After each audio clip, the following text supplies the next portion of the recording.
రెండు తెలుగు రాష్ట్రాల్లో సంచలనం సృష్టించిన trainee IPS Uday Krishna Reddy case విచారణ ఉప్పర్పల్లి కోర్టులో జరిగింది.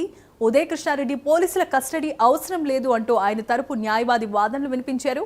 కస్టడీ పేరుతో ఉదయ్ కృష్ణారెడ్డిని ఎన్కౌంటర్ చేయాలని చూస్తున్నారంటూ కూడా ఆయన కోర్టులో తెలపడం జరిగింది. ఉదయ్ కృష్ణారెడ్డిని కస్టడీకి తీసుకోవాల్సిన అవసరమే లేదని, పోలీసులకు కావాల్సిన పూర్తి సమాచారం ఆయన ఇప్పటికే ఇచ్చేశారని ఆయన చెబుతున్నారు. ఉప్పర్పల్లి కోర్టులో ఉదయ్ కృష్ణారెడ్డి కస్టడీ పిటిషన్పై వాడివేడిగా వాదనలు కొనసాగగా వాదనల అనంతరం కేసు విచారణను 17వ తేదీకి కోర్టు వాయిదా వేయడం జరిగింది.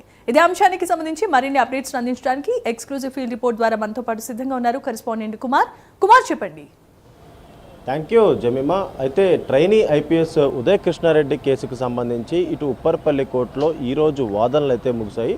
అయితే ఈ వాదన ముగిసిన తర్వాత ఈ కేసుని ఈ నెల 17వ తారీఖు అయితే వాయిదా వేయడం జరిగింది.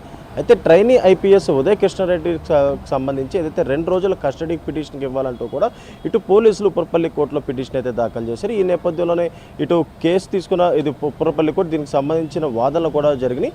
అయితే ముఖ్యంగా ఉదయ్ కృష్ణారెడ్డి తరపున న్యాయవాది చాలా ఘాటుగానే ఈ కేసుని వాదించారనే తెలుస్తుంది. ఎందుకంటే గతంలో ఏదైతే ఉదయ్ కృష్ణారెడ్డికి సంబంధించి గతంలో పోలీసులు కస్టడీ పిటిషన్ వేసినప్పుడు ఆ రోజు సాయంత్రం వరకు కూడా 7 గంటల వరకు కూడా ముఖ్యంగా వాదనలు అయితే వినిపించారు. అయితే ఆ తర్వాత 2 రోజులకి ఉప్పర్పల్లి కోర్టు కస్టడీకి అయితే అనుమతించింది. ఈ నేపథ్యంలోనే ఇటు ఉప్పర్పల్లి పోలీసులు ఏదైతే అత్తపూర్ పోలీసులు అదే రోజు రాత్రి 10 గంటలకు ఏదైతే ఉదయ్ కృష్ణారెడ్డిని కస్టడీలోకి అయితే తీసుకోవడం జరిగింది.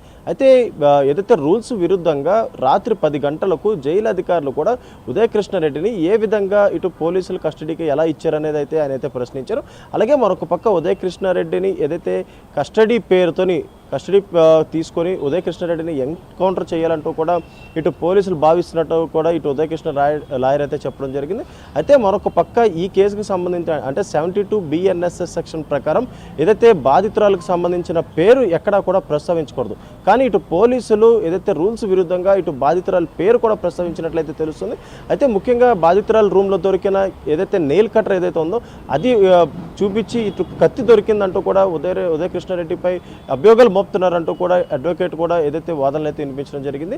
ఈ నేపథ్యంలోనే ఇటు ఇరు వర్గాల వాదనలు విన్న కోర్టు ఈ కేసుని వచ్చే నెల 17వ తారీఖు అయితే వాయిదా వేయడం జరిగింది. Jemimah, thanks for the updates Kumar.